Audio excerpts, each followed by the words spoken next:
Alors, Hachem, expliquons un peu la coutume de bénir les enfants le vendredi soir. On va expliquer d'abord d'où vient la coutume. La coutume, sa source, elle est du Zohar, Rabbi Shimon Bar Yochai. Rabbi Shimon Bar Yochai dit qu'il est possible qu'en semaine, ton fils ou ta fille t'ont énervé.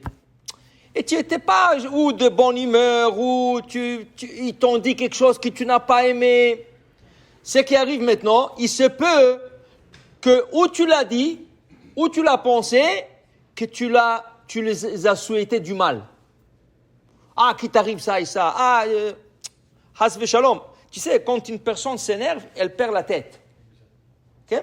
Et après, elle regrette. Après, tu regrettes. Ah, j'aurais pas dû le dire, j'aurais pas dû... Tu regrettes. Mais tu sais, le Zohar t'explique.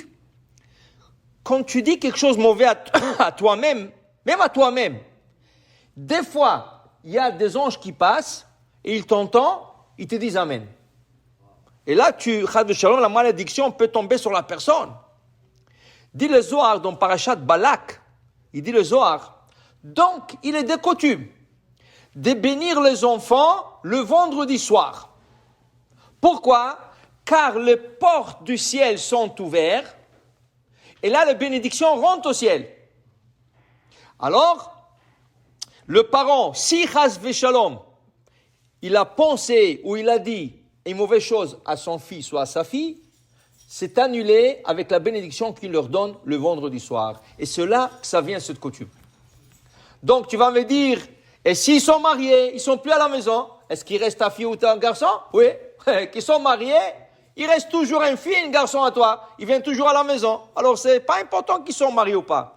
Même s'ils sont mariés et ils ne sont pas présents, peut-être ils sont avec leur mari, leurs enfants à la maison, tu leur donnes la bracha.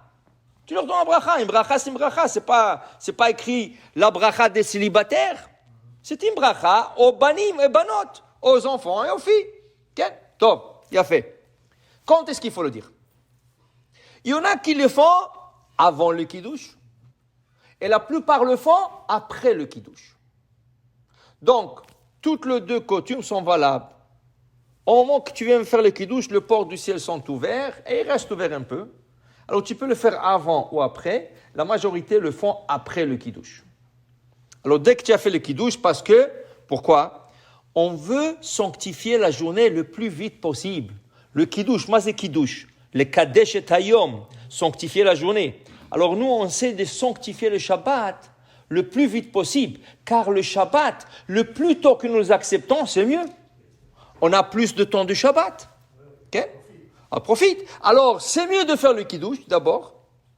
Okay? Tu arrives, tu rentres, tu fais le kiddush. Et après, avant le motzi, tu prends un par un et tu vas leur faire leur beracha, leur bénédiction. On peut le faire après motzi. Tu peux.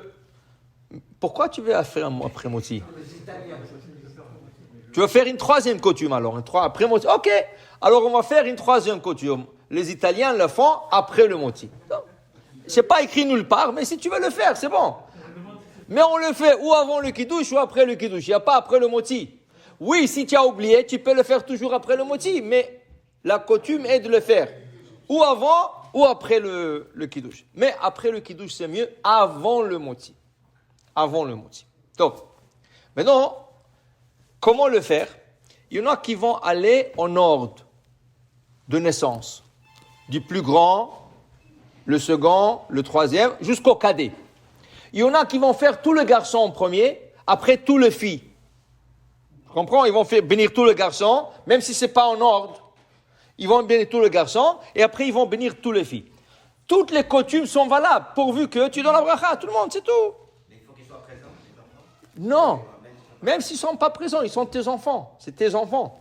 Et si tu as dit quelque chose en semaine, tu l'as vu en semaine, il t'a dit quelque chose que tu n'as pas aimé, alors tu lui donnes la bracha. Okay? Mais s'ils sont mariés, tu profiteras donner une bracha aussi à sa femme et à ses enfants. Okay? Alors des fois, il y a des gens qui te disent « Ouh, ça devient long, j'ai faim. » Alors, la bracha de tes enfants, c'est pas important. C'est ça, c'est pas la fin du monde, tu as faim. Ok, encore 5, 10 minutes. Tu vas manger. Attends, dans la bracha. le spirituel, c'est avant le matériel. Okay? Donc, alors maintenant, qu'est-ce qu'on dit aux garçons? D'abord, on dit, Yevarecha Adonai vishmerecha, Yair Adonai panav elecha vichuneka, Isa Adonai panav elecha veyasemecha shalom, la bénédiction de Kohanim. Parce que la bénédiction de Kohanim comprend trois choses. Yevarecha Adonai vishmerecha, qu'Hachem te bénisse et il te protège, ça c'est le mammon. Au niveau matériel. Qu'Hachem te bénisse dans le matériel, mais c'est pas seulement qu'il te donne du matériel, mais aussi qu'il te protège. Car si tu as beaucoup d'argent, et quelqu'un vient te le prendre, c'est comme si tu n'as rien eu. Alors, Yevarecha Adonai, aval gam vishmerecha, que cette mammon sera gardée par Shakadosh Baruch Hu. C'est un. Deux. Yair Adonai panav alecha vichuneka, qu'Hachem éclaire sa face à toi, et il te donne grâce. Le Midrash dit, Yair, qu'il te donne la lumière, qui t'éclaire au niveau de la Torah. Qu'Hachem te donne au niveau de la Torah, l'éclaircissement, que tu puisses comprendre la Torah, que tu puisses étudier, que tu as cette passion, passion d'étudier. Et après, Issa Adonai panav elecha, v'yasem lecha shalom, qu'Hachem te donne la paix à l'intérieur, la paix à l'extérieur. Il y a des gens qui se bagarrent avec eux-mêmes. Tu sais, ils s'énervent sur lui-même. Hachem Yishmor, Hachem Yetzilenu. Yevarecha Azor, Issa Hachem panav, v'yasem lecha, Issa Hachem panav elecha, que Hachem te favorise, v'yasem lecha shalom. Alors ça, c'est trois bénédictions que tu donnes. Que ce soit un garçon. Non, Issa, c'est qui te favorise. Lo Issa panim. La 7 panim, c'est, et c'est pour ça que la Gemara dans Brachot, il dit, les anges ont demandé à Kadosh Baruch Hu, comment vous dites Issa Adonai panav elecha shalom? Ça veut dire que tu favorises Israël? Mais c'est écrit dans la Torah que Dieu ne favorise personne. Okay? Dieu ne favorise personne. Alors les anges ont demandé à Hachem, comment vous dites dans la Torah Issa Hachem panav elecha shalom? Qu'est-ce qu'il répond à Kadosh Baruch Hu à cela? Hachem dit, comment je ne vais pas les favoriser? Moi, j'ai écrit dans Parashat Ekev, j'ai écrit Vachalta, Vesavata, Uberachta, tu mangeras, et si tu te rassasiras, tu béniras. Eux, ils sont venus, le rabbin d'Israël, ils sont venus dire, non, tu ne te rassasies pas. Si tu as mangé kazaï, tu as mangé 30 grammes, fais Birkat Hamazon. Mais je ne suis pas rassasié, j'ai encore faim. Fais Birkat Hamazon. Alors eux, ils sont plus stricts que moi, il dit. Hachem, il dit aux anges, ils sont plus stricts que moi. Moi, je leur ai dit, quand vous mangez et vous êtes rassasiés, faites Birkat Hamazon. Ça veut dire, si tu as mangé et tu n'es pas rassasié, selon la Torah, tu ne fais pas Birkat Hamazon. Et le rabbin, ils sont venus dire, non. Tu as mangé, oui, tu n'es pas rassasié, pas grave. Tu veux manger encore? Non, j'ai plus à manger. Fais Birkat, tu as mangé 30 grammes, fais Birkat Hamazon. Comment je ne vais pas leur favoriser? Echlo Isalaim Panim. Je suis obligé de leur dire ça. Okay? Alors qu'Hachem te favorise. L'ifni Mishura t'a dit. Tu as fini ça? Que ce soit un garçon ou une fille. Tu continues. C'est un garçon, tu lui dis Yesimcha Elohim qu'Ephraim Chemnaché. Qu'Hachem te fasse, te met comme Ephraim et comme Menaché.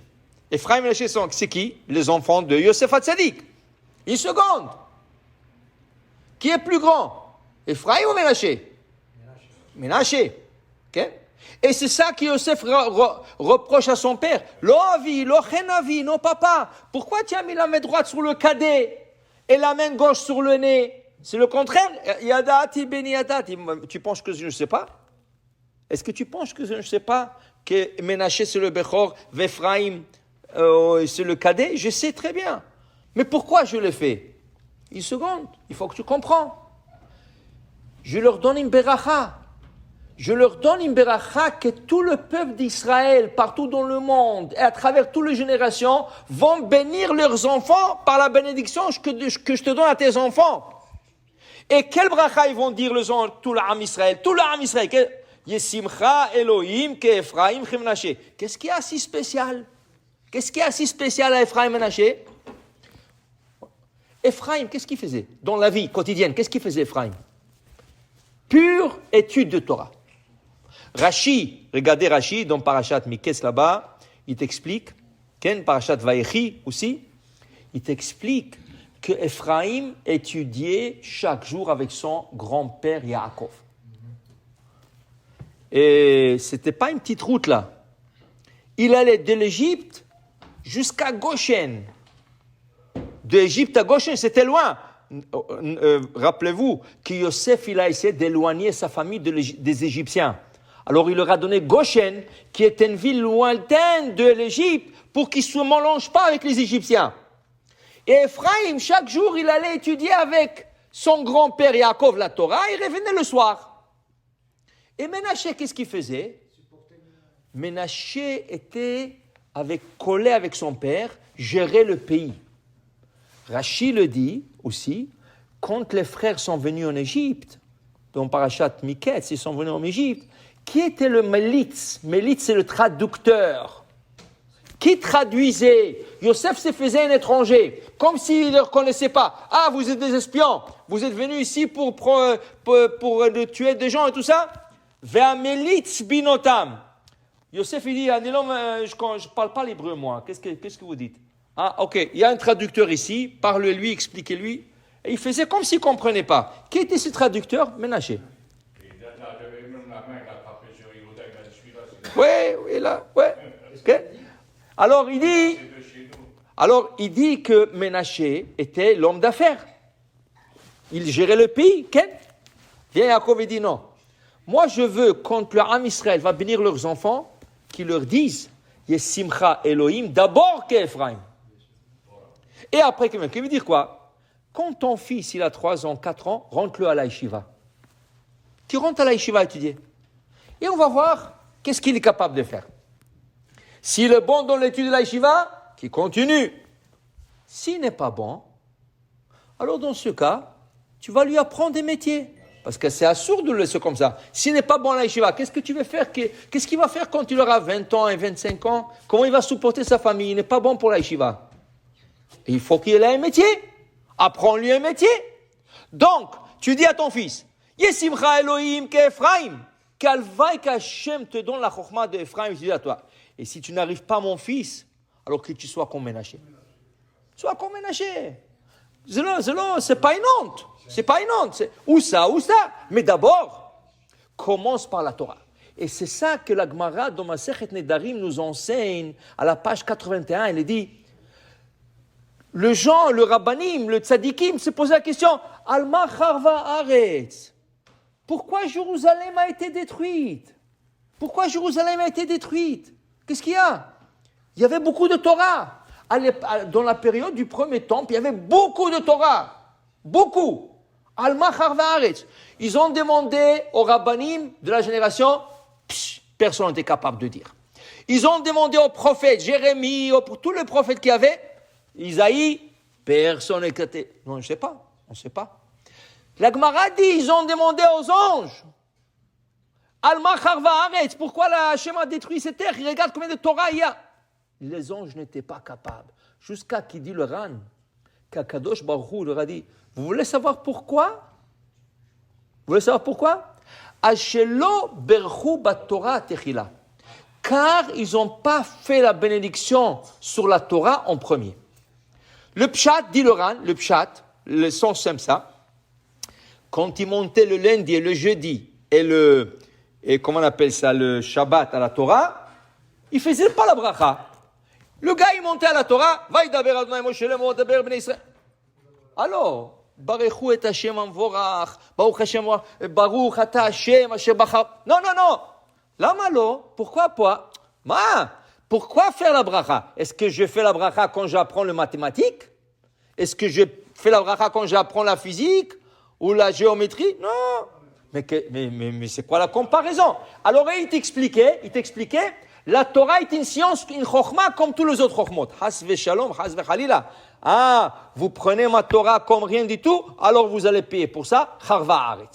Hachem a détruit le Beth Amikdash. Ça c'est le pshat. Mais Chachamim explique non. Tu comprends qu'est-ce que c'est Shelo bichu b'Torah tchila? Quand ils bénissaient leurs enfants, ils disaient Yesimcha Elohim kim Menashe ve'ke'Ephraim. Ils ont renversé. Ils ont dit à leurs enfants, ne sois pas rabbin, hein? Tu vas chauffer le bon toute la journée. J'ai pas besoin de ça, moi. Moi, je veux que tu travailles, que tu mets la parnassa à la maison. Comment tu dis ça? Comment tu dis ça? Tu veux pas que ton fils soit un rabbin, un tamid chacham, un érudit, un melamed tinokot, quelque chose? Non, pour eux, c'était quelque chose qui n'est pas bien. L'oberchou, quand ils bénissaient leurs enfants, l'oberchou ba Torah techila. Ils n'ont pas commencé par la bénédiction qu'il soit dans la Torah. D'abord qu'il soit dans le business. À mon fils que tu sois avocat, à mon fils que tu sois docteur, à mon fils que tu sois ingénieur. Tout, sauf rabbin, kolelman. Non, ça, chas v'shalom. Chas v'shalom. Charva Yerushalayim. Yerushalayim était détruite. Okay? Comment il n'y avait pas de rabbin? Rabbi Akiva, ce n'est pas un rabbin. Rabbi Tarfon, ce n'est pas un rabbin. Rabban Gamliel, ce n'est pas... Ils étaient tous des rabbanim. Okay? Okay? Alors, pour te dire, cette bénédiction que nous faisons vendredi soir, c'est pour bénir nos enfants. Si, chas v'shalom, tu as pu, chas v'shalom, dire quelque chose de mauvais, que ça soit réparé. Même si tu n'as rien dit de mauvais, ça soit une bénédiction. Et aussi, on veut qu'il soit béni par la Torah d'abord et après aussi dans le matériel. Baruch Adonai Le'olam. Amen ve Amen.